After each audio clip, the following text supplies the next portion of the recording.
আমি সাকিব আল হাসান একটি সুখবর নিয়ে এসেছি আপনাদের জন্য। প্রায় 2 দশক ধরে পেশাদার ক্রিকেট খেলছেন সাকিব আল হাসান। আন্তর্জাতিক ক্রিকেটেও সময়ের অন্যতম অভিজ্ঞ ক্রিকেটার হিসাবেই পরিচিত এই অলরাউন্ডার। এই লম্বা ক্যারিয়ারে জাতীয় দল ছাড়াও খেলেছেন বিশ্বের প্রায় সব ফ্রাঞ্চাইজি লিগে। তবে কোনোদিন সাকিবের বোলিং অ্যাকশন নিয়ে প্রশ্ন ওঠেনি। ক্যারিয়ারের পরন্ত বেলায় এসে বাঁহাতি এই স্পিনারের বোলিং অ্যাকশন নিয়ে অভিযোগ উঠেছে।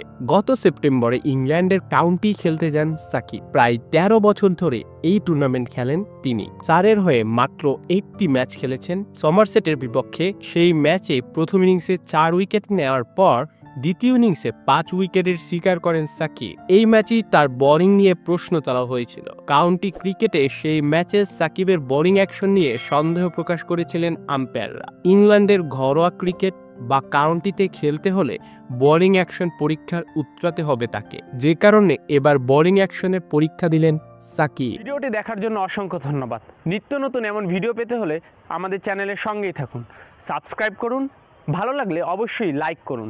ভিডিও সম্পর্কে যে কোনো মন্তব্য করতে পারেন আমাদের কমেন্ট বক্সে। ধন্যবাদ।